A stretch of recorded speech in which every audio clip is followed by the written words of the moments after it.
Вопрос к вам, чеченцы. Что с вами произошло, что вы пришли в Украину под флагом Раши?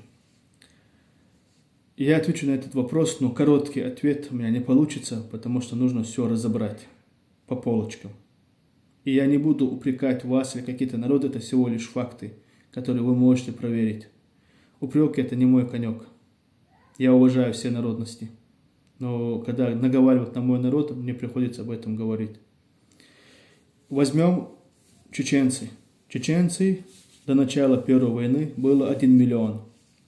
И наши земли это 17 тысяч квадратных километров. Чтобы сделать сравнение, чтобы вы поняли, Харьковская область это 2,5 миллиона населения и 3-4 тысячи квадратных километров. Чеченский народ это 1 миллион населения и 17 тысяч квадратных километров. И на этих землях чеченский народ с 11 декабря 1994 года боролась 2 войны до 2009 год, 16 апреля. Мы потеряли 350 тысяч мирных жителей, из которых 42 тысячи дети, десятки тысяч инвалидов, десятки тысяч пропавших без вести, десятки тысяч тех, кто в тюрьмах. И также сотни тысяч за пределами своей родины, раскинуты по всему миру. И от 2009 года до 2021 года была партизанская война. Последние бойцы сопротивления вместе с их лидером погиб в 2021 году. И во всем мире их называли террористами.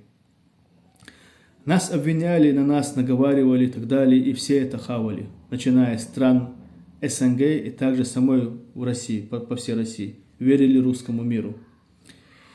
И под всем этим миром показали, как будто мы террористы. И, к сожалению, и Украина, и другие народности тоже верили этому. Да, были те, которые не верили, но большинство подавляющее верили, к сожалению. И также на государственном уровне поддерживали русский мир, поддерживали Россию против Чеченской республики Ичкерия. И я сейчас не говорю, какие люди помогали, не помогали. Мы сейчас говорим на государственном уровне. На государственном уровне тот, кто как-то нам помог, это была Грузия. Но я не буду сейчас детально говорить, про это отдельно темы у нас будут. И когда чеченцев запрашивали по запросу, 1000 чеченцев запрашивали по запросу Интерпол и так далее, их отдавали по запросу, называя их террористами, бандитами, боевиками. Я имею в виду именно тех чеченцев, которые где-то участвовали или как-то помогали тем, кто участвовал. Их отдавали. Понимаете, да, народ?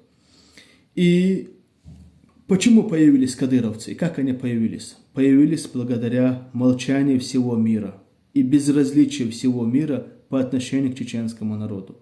Как бы народ мы ни пытались, как бы народ мы ни говорили и не хотели мягко сказать, это так и есть. Благодаря молчанию всего мира и безразличию всего мира появились эти предатели чеченского народа.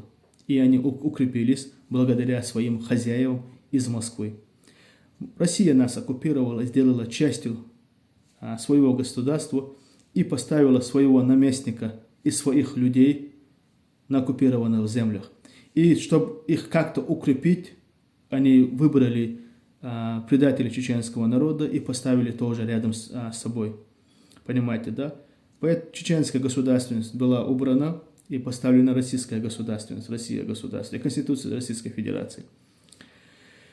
И численность этих кадыровцев, этнических чеченцев, если взять всего где-то общее количество, полиция, разные структуры, силовые структуры Российской Федерации по Чеченской Республике, это все Росгвардия, 12 тысяч. 12 тысяч. Из них 12 тысяч есть те, кто проживает в Чечне, люди из разных национальностей, которые там живут и прописаны и так далее. И есть также этнические чеченцы, конечно. И сейчас я вам приведу еще с официальных источников, которые вы можете проверить. Возьмем. После начала войны в Украине всего во всех Ахматня батальонах всего 32 тысячи. Это приводит даже, я вам сейчас скажу, ТАСС. То есть, да, оттуда взяли со слов Лапти Аладдина и Кадырова и так далее. Там сказали, что в Чеченской Республике собрали в рядах спецназа разных Ахмат 32 тысячи. Из них 14 тысяч это добровольцы с России, то есть самой России, то есть по всей России. То есть в Чечню собрали еще 14 тысяч из 32 тысяч. Дальше читаем. Из них, то, что осталось из них, 20-25% это чеченцы, то есть те, которые в Чечне записаны. Около 50% это русские со всей России. Оставшиеся 20-25% это представители остальных национальностей как из Федерации России, так и из стран СНГ. Понимаете, да? И всех их называют чеченцами. Поняли смысл? И несмотря на то, что через что мой народ прошел, да, у нас есть предатели, мы тоже простой народ, как и другие народности. И всего, если взять там 6-7 тысяч этнических чеченцев, из-за них говорит о моем народе, пытаясь испачкать, называя их там чеченцы. Да, они чеченцы, у них чеченская кровь. Но чеченцы не идут добровольно. Понимаете, да? Да, есть какие-то там идущие добровольно, но есть те, которые отправляют против их воли. У каждого народа есть такие люди. Но хвала Аллаху, у нас их мало. Но почему-то русский мир, и кто верит русскому миру, пытается их умножить и выдавать всех, кто там участвует, за чеченцев. Хотя там 80-85% это не чеченцы. Это добровольцы, наемники из всех стран СНГ и самой Российской Федерации. Понимаете, да?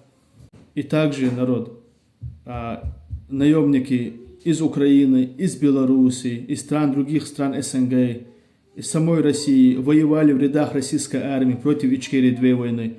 Также были тысячами украинцев и тысячами русских из Украины, которые с украинскими паспортами, наемники, шли воевать против чеченского народа. Мы их не называли украинской армией или украинцами, мы их называли армией России, российской армией. Для нас все это было российская армия.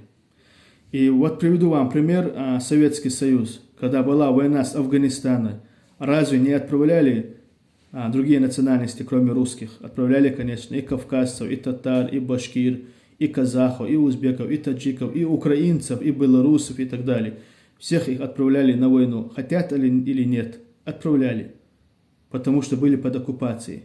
Сейчас кавказцы под оккупацией, другие народности под оккупацией. Некоторые идут добровольно, потому что они уже стали частью этого русского мира. Поэтому идут как сторонники русского мира. А других просто отправляют против их воли.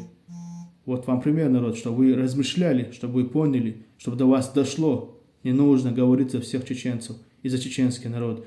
Чеченский народ все сделал в своих силах, чтобы не быть частью этого государства. И до сих пор, несмотря на два геноцида, несмотря на 2 войн, сейчас 6 батальонов воюют в Украине. Тысячами чеченцев участвуют.